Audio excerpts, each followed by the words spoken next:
तो स्टूडेंट अभी हम देखेंगे अल्टरनेटिंग करंट अप्लाई किए हैं प्योरली इंडक्टिव सर्किट।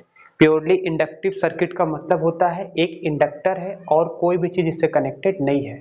हमने जो अप्लाई किया है AC source that is EMF हमने अप्लाई किया प्योरली इंडक्टर को। इंडक्टर की प्रॉपर्टी होती है इंडक्टेंस, रेजिस्टर की प्रॉपर्टी होती है रेजिस्टेंस और कैपेसिटर की प्रॉपर्टी होती है कैपेसिटेंस। ऐसी बात नहीं है कि इस कॉइल में सिर्फ और सिर्फ इंडक्टर है, लेकिन हमने आइडियल कंडीशन ये मान लिया है कि ये जो कॉइल है इसकी रेजिस्टेंस नेग्लिजिबल है, क्योंकि ये कॉइल है, हर कॉइल की क्या होती है रेजिस्टेंस, हर कॉइल की क्या होती है रेजिस्टेंस। तो यहाँ पर ये जो इंडक्टर आपको दिखाई दे रहा है, इंडक्टर की क्या है एल इंडक्टेंस। सेल्फ इंडक्टेंस पे आपने पढ़ा था कि जैसे ही आप इसको ईएमएफ अप्लाई करोगे तो ये एक बैक ईएमएफ इंड्यूस करता है। मतलब जैसे ही आपने इसको एसी सोर्स अप्लाई किया तो ये एज ए बैटरी बिहेव, मतलब ये करंट का सोर्स बन जाएगा थोड़ी देर के लिए। तो कैसे करेगा, करंट इधर से फ्लो कर रही है तो ये अपने में से करंट इस डायरेक्शन में फ्लो करेगा। मान लो अगर बैटरी है, बैटरी कैसे फ्लो करेगा, ये पॉजिटिव टर्मिनल है नेगेटिव टर्मिनल, करंट यहां से फ्लो होगी। इसमें जो करंट इंड्यूस होगी उस करंट का नाम है इंड्यूस करंट। ठीक है, उसकी डायरेक्शन क्या होती है, करंट हमने अप्लाई किया यहां से, लेकिन सेल्फ इंडक्शन के कारण ये अपने कॉज को क्या करेगा, अपोज करेगा। अपोज करने के कारण ये अपोजिट डायरेक्शन में करंट को इंड्यूस करेगा, यानी वोल्टेज को इंड्यूस करेगा। कितना करेगा ये आप जानते हो, इलेक्ट्रोमैग्नेटिक इंडक्शन में आपने पढ़ा था कि सेल्फ इंडक्शन के कारण according to Faraday law, Faraday ने बताया था कि किसी भी कॉइल में जो ईएमएफ इंड्यूस होता है वो क्या होता है minus L D I by D T. ये किसकी बात हो रही, फैराडे ने बताया था कि किसी भी कॉइल में जिसकी इंडक्टेंस एल है, इंडक्टर में जो ईएमएफ इंड्यूस होता है वो क्या होता है minus L D I by D T. Minus देने का मतलब ये है कि ये इंड्यूस हो रहा है और लेंज लॉ के हिसाब से इसकी डायरेक्शन अपोजिट डायरेक्शन में होगी।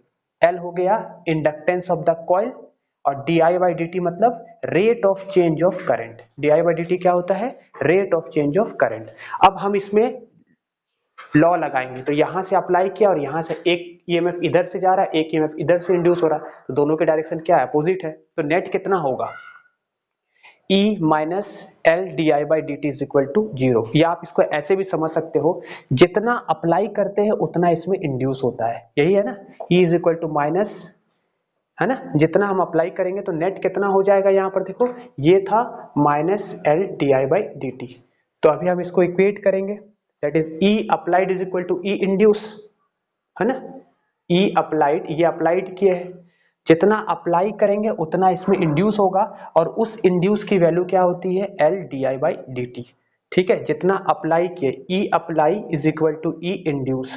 तो आपने अप्लाई कितना किया था, E means E minus E applied minus E induce क्या होगा, जीरो होगा। तो मैंने ये चीज को यहां लिखा है, अप्लाइड किए थे ई तो ये ई लिख दिए, इंड्यूस कितना हुआ minus L D I by D T, minus L D I by D T, यानी इसको इक्वेट कर देंगे तो E क्या हो गया बताओ।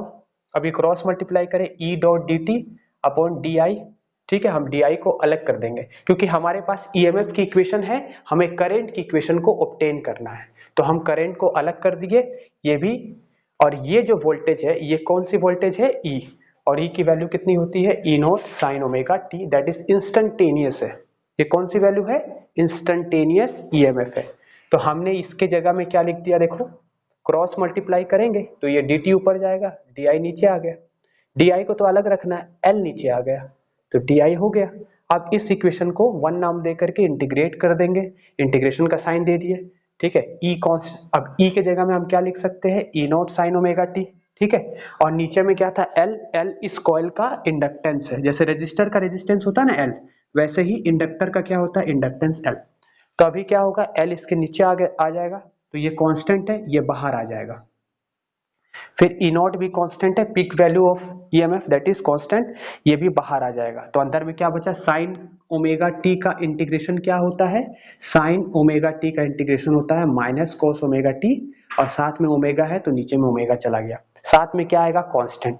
अभी बहुत इंपॉर्टेंट बात है, ये करंट है तो फ्रॉम डायमेंशन इसकी भी डायमेंशन क्या होगी, करंट के बराबर होगी, लेकिन यहाँ पर कांस्टेंट है, कांस्टेंट तो यहाँ कोई करंट की टर्म आ नहीं रही है, इसलिए हम कांस्टेंट को क्या मान लेंगे, जीरो। कांस्टेंट क्या होगा, जीरो। आप इसको नोट कर लो, फिर मैं आगे बताऊंगा इसका डेरिवेशन। तो स्टूडेंट यहां वाले टर्म को मैंने यहां फिर से लिख दिया है। अब देखो I इज इक्वल टू, ये टर्म हमारा इंटीग्रेशन से यहां तक आया था। बात यह है कि इसे हम ये टर्म कैसे लिख सकते हैं। तो देखो आपने ओम्स लॉ में क्या पढ़ा था, I is equal to V by R. Ohm's law से क्या था, V is equal to I R. तो I क्या होता था, वोल्टेज बाई रेजिस्टेंस। तो यहां बाय डिफॉल्ट पहले से ही मैक्सिमम वोल्टेज है, maximum voltage by anything, and this thing is called resistance. ये क्या है, ये दोनों टर्म मिला करके क्या हो रहा है, रेजिस्टेंस, और इसकी यूनिट क्या होगी, ओम। तो ये दोनों जो रेजिस्टेंस आया है ये किसके कारण आया है, इंडक्टर के कारण आया है, इसलिए इस रेजिस्टेंस का नाम पड़ा इंडक्टिव, इंडक्टिव रेजिस्टेंस, जिसको हम रिएक्टेंस कहते हैं। तो एक तरह से ये तो वोल्टेज है, क्योंकि आपने अभी देखा I is equal to V by R होता था ओम्स लॉ से। तो करंट क्या है, पहले से ये तो है हमारे पास, पहले से ये भी हमारे पास पहले से है। रही बात नीचे में जो टर्म है, तो नीचे वाली टर्म क्या होगी, रेजिस्टेंस होगी दोनों मिला करके। एक ओपोजिशन है करंट के फ्लो को, ओमेगा एल क्या है, करंट के फ्लो को ओपोजिशन है, एक तरह का रेजिस्टेंस है। ये दोनों की यूनिट क्या होगी, ओम होगी। ओमेगा एंगुलर फ्रीक्वेंसी है, एल है किसी भी कॉइल का इंडक्टिव, है ना, इंडक्टेंस है किसी भी कॉइल का। ये जो कॉइल है इसकी क्या है, ये एल इंडक्टेंस है। जैसे रेजिस्टर की रेजिस्टेंस होती है, वैसे जो भी कॉइल हमने लगाया था उसकी ये क्या है, इंडक्टेंस है, ओमेगा। ये दोनों मिलकर के क्या बनता है, दोनों मिलकर के एक तरह का रेजिस्टेंस ऑफर कर रहा है, और वो रेजिस्टेंस को अपन कहते हैं इंडक्टर के कारण हुआ है, इसलिए इसका नाम क्या पड़ा, इंडक्टिव रिएक्टेंस। इसको हम XL से रिप्रेजेंट करते हैं, यानी XL का फॉर्मूला क्या हो गया, ओमेगा एल। और इसकी यूनिट क्या होगी, इसकी यूनिट क्या होगी, ओम होगी। ये दोनों की मिलाकर के यूनिट क्या होगी, ओम। एक तरह का करंट के फ्लो को ओपोजिशन है। और ओमेगा क्या है, रेडियन पर सेकेंड, और ये क्या है, हेनरी है, ठीक है, HENRY, हेनरी। अब बात है हम किसके साथ अभी फेजर डायग्राम बनाएंगे और वेव डायग्राम बनाएंगे। तो हम जब डायग्राम बनाएंगे तो हम किसके बीच का डायग्राम बनाएंगे, कि कैसे कंपैरिजन करेंगे, वोल्टेज और करंट को कंपैरिजन करेंगे। तो कंपेयर करने के लिए सिमिलरिटी चाहिए। तो देखो यहां पर साइन है, यहां भी साइन लाना पड़ेगा, लेकिन हमारे पास तो कॉस है, और कॉस को साइन में बदलने के लिए आप ऐसा पढ़े हो क्लास 11th में, साइन 90 माइनस थीटा क्या होता है, कॉस थीटा होता है। तो कॉस थीटा को आप क्या लिख सकते हो, साइन पाई बाई 2 का मतलब होता है 90। तो कॉस थीटा को आप क्या लिख सकते हो, साइन 90 माइनस थीटा। पहले से माइनस था, तो माइनस अगर अंदर जाएगा तो ये नेगेटिव प्लस हो जाएगा, और ये प्लस माइनस हो जाएगा। तो देखो अब कंपैरिजन करना आसान हो गया, ठीक है। और आई नोट क्या है, आई नोट हम क्यों लिख रहे हैं, क्योंकि ई नोट का टर्म है, E naught by opposition, E naught by resistance क्या होगा, आई नोट ही तो होगा। जैसे I is equal to V by R होता है, तो आई नोट क्या होगा, वी नोट होगा। यहां पर ई से कंपैरिजन मत ऐसा कंफ्यूज मत होना, किसी बुक में ई की जगह वी जीरो भी लिखा है वो भी सही है। ईएमएफ कहो या वोल्टेज कहो, बात एक ही है। ईएमएफ अच्छे बुक में ईएमएफ वर्ड यूज किया गया है, और किसी बुक में वोल्टेज का भी टर्म यूज किया गया है, वी भी लिख सकते हो। एक तरह का ये क्या है, मैक्सिमम वोल्टेज है, याद रखना। ई से ऐसा कोई अलग चीज नहीं है, ये एक तरह का मैक्सिमम वोल्टेज है। अब हमें इसका जब फेजर डायग्राम और वेव डायग्राम बनाना है, तो ये डायग्राम बनाना बहुत आसान हो गया, क्योंकि हमारे पास करंट और ईएमएफ की इक्वेशन निकल चुकी है। रेजिस्टेंस के केस में यहां भी ओमेगा टी था और यहां भी ओमेगा टी था, इसको बोलते हैं फेज। ये ओमेगा टी टर्म को क्या बोलते हैं, फेज। यहां भी ओमेगा टी रहता, यहां भी ओमेगा टी रहता, तो omega T minus omega T क्या होता, फेज डिफरेंस जीरो होता। लेकिन यहां देखो फेज डिफरेंस नहीं है, इससे इसको माइनस करेंगे तो प्लस पाई बाई 2 आएगा, यानी फेज डिफरेंस कितना है, फेज डिफरेंस एग्जिस्ट कर रहा है पाई बाई 2 का। तो कौन पीछे है, करेंट ईएमएफ से पाई बाई 2 टाइम्स पीछे है, 90 डिग्री पीछे। पाई का मतलब कितना होता है, पाई का मतलब होता है 90 डिग्री, मतलब करंट ईएमएफ से 90 डिग्री पीछे है। तो आप शॉर्टकट में लिख लो, 1 मार्क्स क्वेश्चन आता है, आई लैग इन इंडक्टर, है ना, आई लैग इन इंडक्टर, ऐसे याद रखना। करंट क्या होता है, लैग करता है, पीछे रहता है, किसमें, इंडक्टर में, है ना। आई लैग इन इंडक्टर, आई पीछे रहता है इंडक्टर में। इंडक्टर मतलब अभी बताए थे ऐसा कॉइल था, ठीक है ना, इस कॉइल में प्योरली इंडक्टिव सर्किट में। तो आई लैग इन इंडक्टर किससे लैग होता है? वोल्टेज से। कितना लैग होता है? π/2। अब ग्राफ बनाना है तो देखो फेजर डायग्राम मैंने बनाया और ये सिंपल डायग्राम है, 3 डायग्राम मैंने बनाया। एक डायग्राम है वेव, फेजर और सिंपल। सिंपल डायग्राम में क्या देखोगे? अच्छा एक चीज बताओ, वोल्टेज हमेशा बड़ा होता है करंट से। क्यों बड़ा होता है? क्योंकि आप जानते हो V is equal to I R या E is equal to I R होता फॉर्मूला। तो आप देखो I क्या है? I is equal to E by R है। I is equal to E by R है। तो करंट जो है वो EMF से R टाइम छोटा है, तो इसकी जो लेंथ होगी करंट की, हम वेक्टर से जब रिप्रेजेंट करेंगे तो इसकी लेंथ को छोटी करेंगे और इसकी लेंथ को बड़ी करेंगे। तो यहाँ पर वही किया गया, ये ओरिजिन है, मैंने यहाँ पर बनाया तुम्हारा करंट को और उससे 90 डिग्री दोनों के बीच का एंगल कितना एग्जिस्ट कर रहा है? 90 डिग्री। ठीक है, और ये एंगल ये कितने में है? ओमेगा टी में है। इसको समझ लो अच्छे से। ये लेंथ वेक्टर लेंथ है, ये लेंथ बता रहा है पीक वैल्यू। ये क्या है? Peak value. यहां से यहां तक मैक्सिमम वैल्यू को क्या बोलते हैं? Peak value, that is I note. इसका प्रोजेक्शन क्या होगा यहाँ पर? आई, और आई क्या है? Instantaneous current.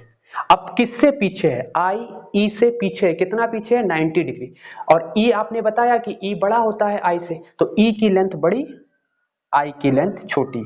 वेक्टर डायग्राम ऐसे ही बनाना, ई की लेंथ बड़ी, आई की लेंथ छोटी। ठीक है, ई को आपने कहीं से भी बनाया, उससे नीचे बनाना I0, क्योंकि π/2 पीछे है। ये पीछे हो गया, देखो ये पीछे टर्म आ गया, ये आगे है ना, ये पीछे है कौन? I0। वेव डायग्राम कैसे बनाएंगे? तो पहले इसको एक बार फिर से मैं बता रहा हूं। देखो ईएमएफ जो है वो करंट से क्या है? π/2। करंट जो है आई लैग कर रहा है ईएमएफ से π/2। करंट ईएमएफ से π/2 पीछे है। किससे? ईएमएफ से। तो ये वोल्टेज है, तो ईएमएफ बड़ी होती है तो बड़ा सा बना दिया, और उसके नीचे क्या बना दिया? ई।